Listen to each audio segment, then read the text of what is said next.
स्वागत है आप सबका मेरी नई वीडियो में।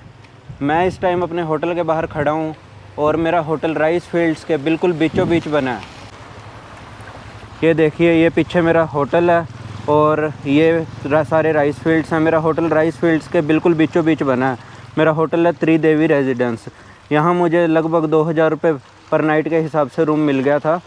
और बाली की लगभग आबादी दो ही चीज़ों पे निर्भर है, या तो टूरिज़्म या राइस प्लांटेशन। माना जाता है कि 8वीं सदी में ऋषि मार्कंडे जी ने ही यहाँ राइस प्लांटेशन की शुरुआत की थी। आज मैं जिस राइस फील्ड पे घूमने जा रहा हूँ वो राइस फील्ड ऋषि मार्कंडे जी का ही है। 8वीं सदी में वहीं से ऋषि मार्कंडे जी ने पहली बार चावल उगा के यहाँ पे राइस प्लांटेशन की, चावल की खेती की शुरुआत की थी। और उसके बाद पूरे बाली एक तरह से चावल की खेती करने लगा और आज यहाँ का एक मेजर सोर्स ऑफ इनकम है राइस प्लांटेशन और राइस का एक्सपोर्ट करना वर्ल्ड मार्केट में। तो वहाँ जाने के लिए हमने स्कूटी हायर की है। तो ये स्कूटी हमें लगभग 1 लाख IDR पर डे के हिसाब से मिली है। और देख लीजिए कि ठीक ठाक कंडीशन में है स्कूटी। मीडियम साइज़ स्कूटी है। 3 साइज़ की स्कूटी आती हैं यहाँ, मीडियम, स्मॉल और लार्ज। स्मॉल साइज़ स्कूटी आपको 80,000 में मिल जाएगी और मीडियम साइज़ जो कि हमने लिया है 1 लाख में, और जो कि लार्ज साइज़ स्कूटीज़ होती हैं वो लगभग 1.5 लाख के आसपास के प्राइस में मिल जाती हैं।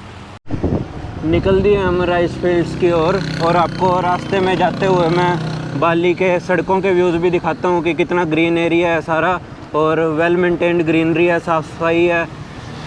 ये देखो, हिली एरिया होने के कारण ऐसे स्लोप्स हैं। कई बार डाउन हिल आ जाती है स्लोप, कई बार अप हिल जाना पड़ता है। तो डिपेंड करता है कि आपकी स्कूटी की पावर कितनी है। इसलिए मैं तो रिकमेंड करूँगा कि जब भी आप आएँ यहाँ पे कम से कम मीडियम साइज़ स्कूटी लें, क्योंकि स्मॉल साइज़ स्कूटी फिर कई बार ऊपर चढ़ते हुए दुखी करने लग जाती है। तो ये देखो, यहाँ पे ऐसे रहते हैं लोग, साइडों में घर हैं और ये बीच में सड़कें हैं। आपको यहाँ पे कोई हाईवे जैसी सड़क नहीं मिलेगी, इसी तरह की सड़कें हैं सारी। जबकि उबुद एक मेन शहर है बाली का, लेकिन सड़कें सारी आपको इसी तरह की मिलेंगी यहाँ पे। ये इधर एक फ्रूट शॉप है, यहाँ पे देख लीजिए, हम नारियल पड़े हैं और अंदर बाकी आपको डेली नीड का खाने पीने का सामान मिल जाएगा। ये इधर फ्रूट्स हैं और ये इधर जैसे अपने इंडिया में पापड़ मिलते हैं वो हैं, और बाकी सारा ग्रोसरी का सामान सब कुछ यहाँ से आपको एक जगह से मिल जाएगा। इसी तरह की शॉप्स हैं ऑलमोस्ट यहाँ पे। बाकी अगर मेन सिटी सेंटर की तरफ जाएंगे तो वहाँ पे और अच्छी शॉप्स भी मिल जाएंगी, लेकिन स्मॉल साइज शॉप्स ही मिलेंगी। कोई आपको बड़ा मॉल वगैरह नहीं यहाँ पे मिलने वाला। और एक और चीज़ देखो, यहाँ पे आपको यहाँ इस तरह से पेट्रोल मिल जाएगा। पेट्रोल के लिए यहाँ कोई स्पेसिफ़िक आपको पेट्रोल पंप पे जाने की ज़रूरत नहीं है। हर एक ग्रोसरी शॉप के बाहर आपको इस तरह से पेट्रोल रखा हुआ मिल जाएगा। ये पेट्रोल को यहाँ पेट्रा मिनी बोलते हैं। पेट्रा बोलते हैं बेसिकली। मिनी उसका जैसे हमारा 2 वर्जन्स में पेट्रोल आता है, एक तो सुपीरियर क्वालिटी में, एक थोड़ी लो क्वालिटी में। तो इस तरह से भी यहाँ 2 वर्जन्स में पेट्रोल आता है, एक पेट्रा मिनी, पेट्रा मैक्स। तो पेट्रा मिनी ही डलवा लें अपने में, क्योंकि सस्ता पड़ जाता है। क्योंकि आपकी कौन सा खुद की स्कूटी होगी, आपने भी रेंट ही किया, तो क्यों एक महंगे उसमें इन्वेस्ट करना। बाकी 2 तरह का पेट्रोल आता है, पेट्रा मिनी और पेट्रा मैक्स। पेट्रोल का रेट यहाँ पे 10,000 रुपये लीटर के हिसाब से है। तो इंडियन करेंसी में आप उसको 200 से डिवाइड करके देख सकते हैं। बाकी पेट्रोल काफ़ी सस्ता है यहाँ पे। अच्छा, एक और चीज़ देखो आप, मैंने आपको पिछली वीडियोस में भी बताया है कि यहाँ के लोग कितना रिलीजियस हैं। तो आपको एक यहाँ पे ना खास ट्रेडिशन देखने को मिलेगा। हर एक शॉप और हर एक घर के बाहर इस तरह से, ये आपको जो सामने पड़ा दिख रहा है, यहाँ पे सुबह 6 बजे के आसपास इसको बाहर रखते हैं और उसके ऊपर धूप बत्ती करके पूजा करते हैं सब अपने गेट्स पे।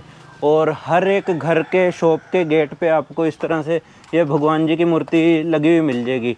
तो यहाँ इन्होंने ये गणेश भगवान जी की मूर्ति लगाई है और पूरा यहाँ के लोग अपने रिलीजन को बाय हार्ट फॉलो करते हैं। और ये जो चीज़ मैं आपको दिखा रहा हूँ बार बार, ये इनका एक स्पेसिफिक कोई वे ऑफ वर्शिप है। तो सब अपने घरों के गेट्स पे इसको रख के उसके ऊपर धूप बत्ती करते हैं। इवन आप शॉप्स पे भी चले जाएंगे तो हर एक बंदा अपनी शॉप सुबह शुरू करने से पहले इसको यहाँ अपने शॉप के बाहर या जहाँ भी उसका शॉप में पूजा का स्थल होता है तो वहाँ रख के उसके ऊपर धूप बत्ती करके फिर ही अपने काम की दिन की शुरुआत करता है यहाँ पे। ये देखो भगवान गणेश जी की मूर्ति इन्होंने अपने घर के बाहर लगा रखी है, और यहाँ भी इन्होंने ऐसे ही प्रसाद के रूप में जो चढ़ाया हुआ है वो वही स्पेसिफिक एक पोटली है जो यहाँ का मेन कह लो ट्रेडिशन है, वे ऑफ वर्शिप का। और ये यहाँ इनके लोकल लोगों के घर हैं। तो एक बात आप मेन नोटिस करो, घरों के भी एंट्रेंस पे इन्होंने पत्थर से कलाकृतियाँ बना रखी हैं। रॉक आर्ट का यहाँ इतना ज़्यादा क्रेज़ है कि आपको हर घर में, इवन अंदर घरों के गेट्स में भी आपको पत्थर ऐसे मूर्तियाँ बनी हुई मिल जाएंगी। और ये जहाँ मैं, ये शॉपकीपर थे जो इनके अंदर घर के अंदर एंटर किया हूँ, तो इन्होंने एक पक्षी भी पाला हुआ है। ये कितना देखो प्यारा सा पक्षी है, और इसको खाने के लिए इन्होंने खीरा दिया हुआ है। थोड़ा अंदर की ओर आपको थोड़ा घूम के इनका घर दिखाता हूँ। इस तरह से इन्होंने, ये इनका लिविंग एरिया है जहाँ ये खुद रहते हैं। बाहर की ओर इन्होंने ऐसे मंदिर बनाया हुआ है जो गेट पे पूजा करने के लिए। और इसके बाद इन्होंने ये यहाँ पे अंदर एक अपना कह लो जैसे हमारा वरांडा होता है वैसे बरामदा, उस हिसाब से इन्होंने यहाँ पे स्पेस बनाया है कि अपना बैठने के लिए, थोड़ा रिलैक्स करने के लिए घर वालों के लिए। और साथ में इसके बाहर ये सारी ग्रीनरी और घास पेड़ पौधे लगाए हुए हैं। ग्रीनरी तो आपको यहाँ हर जगह, हर कोने में, इवन घरों के अंदर सारी जगह मिल जाएगी। और ये इनका एक दूसरा कमरा है।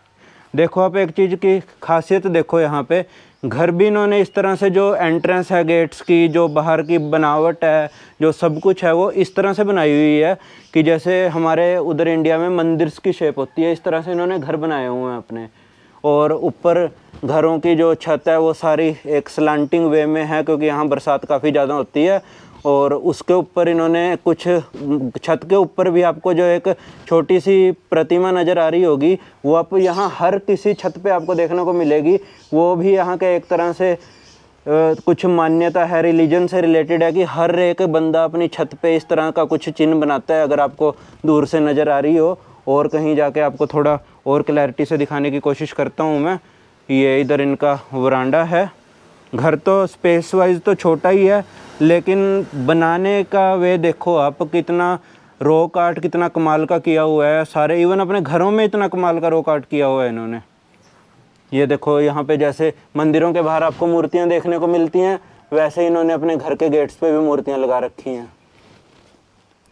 चाहे मंदिर हो चाहे घर हो, सारी जगह इन्होंने सेम तरीके से ही आर्किटेक्चर है सारी चीज़ का। और ऊपर वहाँ उस छत पे देखो, अगर आपको दिखाई दे रहा हो सामने वाली पे, वहाँ पे कि जो मैं आपको बताने की कोशिश कर रहा हूँ कि छत के ऊपर कुछ ये चिन्ह बनाते हैं अपने रिलीजन से रिलेटेड, और वो आपको यहाँ सारे घरों में देखने को मिल जाएगा।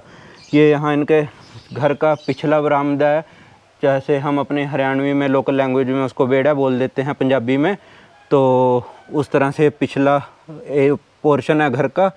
और ये इन्होंने यहाँ पे भी सारा एक तरह से उधर मंदिर टाइप स्ट्रक्चर बना रखा है, और ये सारा रॉक आर्ट किया हुआ है। देखो आप एक चीज़ का कमाल देखो कि नॉर्मल शॉप है इनकी, कोई बहुत इनका अच्छा लाइफस्टाइल कह लो या इकोनॉमिकली उतने साउंड नहीं है, फिर भी इन्होंने सारा इतना अच्छे से रॉक आर्ट और ये सब किया हुआ है, या जिस भी मिस्त्री से करवाया होगा, बट इन्होंने अपना जो ट्रेडिशनल वे है उसको फॉलो किया हुआ है। और एक और चीज़ आपको दिखाने की कोशिश करता हूँ, जो घरों की छत है वो कई घरों की तो आपको इस तरह से जो टाइल्स हैं इससे बनी मिलेंगी, लेकिन 50% घरों की छत आपको ये जो सामने ब्लैक कलर का घास आपको नज़र आ रहा होगा, इससे छत बनी हुई मिलेगी आपको। यहाँ पे आप किसी भी घर में चले जाओ ना, अगर चलो प्रॉपर घर की छत इन्होंने टाइल्स की बनाई हुई है, घर का कोई ना कोई पोर्शन या कुछ भी इस घास से ज़रूर बना हुआ मिल जाएगा आपको। जैसे चिड़िया अपना घोंसला बुनती है, तो उस तरह से इन्होंने ये अपना जो घर के ऊपर का पोर्शन है ये बुना हुआ है सारा। और देखो कितनी बरसात आए, आंधी आए, तूफ़ान आए, ओले पड़े, कुछ हो, ये एज़ इट इज़ रहता है, इसका कुछ नहीं बिगड़ता, सालों साल सदियों तक चलता है। और बनाने वाले का कमाल देखिए आप। घर देखने के बाद इनके हम फिर से अब राइस फील्ड की ओर निकल दिए हैं। और देखो इस तरह यहाँ के सारा दोबारा आपको दिखाने की कोशिश करता हूँ कि किस तरह यहाँ के लोगों के घर हैं, गलियाँ हैं। गलियाँ तो देखो एक चीज़ बढ़िया है, यहाँ पे जो लोकल गलियाँ हैं अंदर की सारी शहर की, ये सारी पक्की हैं, कहीं भी आपको टूटी हुई सड़क या ऐसा कुछ नहीं मिलेगा। लेकिन हैं थोड़ा इकोनॉमिकली डाउन कंडीशन में यहाँ के लोग, मेन शहर होने के बावजूद भी यहाँ आपको कोई इतना वो नहीं मिलेगा कि जैसे अपने मेन शहरों में बड़ी बिल्डिंगें, बड़े घर और अमीर लोग होते हैं। यहाँ पे एक लोग नॉर्मली अपना जीवन व्यतीत कर रहे हैं। और जो यहाँ पे होटल्स वगैरह भी हैं वो बाहर के लोगों के हैं, ये तो बस यहाँ एज अ वर्कर वहाँ काम करते हैं। और जो चीज़ एक आपको सबसे हेल्पफुल यहाँ मिलने वाली है वो है स्कूटी पे इस तरह से मोबाइल माउंट। इसका ये फ़ायदा है, आप अपना गूगल मैप लगा के कहीं भी ट्रैवल करो तो कोई चक्कर नहीं है, क्योंकि अगर वैसे इतना एक तरह से घुमावदार गलियाँ हैं, कंफ्यूज हो जाए बंदा कि कहाँ जाना है, किधर जाना है, ये सबसे फ़ायदे वाली चीज़ है। और गूगल मैप से यहाँ पे बढ़िया वर्क करते हैं, तो आपको बिल्कुल ये घबराने की ज़रूरत नहीं है कि रास्ता कैसे ढूंढेंगे ये वो। और देखो आसपास सारा ग्रीनरी और जंगल वाला एरिया ही है यहाँ पे। एक तरह से जो देखने में नज़र आता है कि यहाँ सारा पहले जंगल होगा और बीच में लोगों ने अपने घर बनाए हुए हैं, या आके लोग बस गए यहाँ, जो या फिर जो यहाँ के लोग होंगे पहले से जंगल के वासी होंगे और बाद में ये एरिया डेवलप कर गया। और इधर देखिए आप राइस फील्ड्स, राइस प्लांटेशन यहाँ का मेन सोर्स ऑफ इनकम है।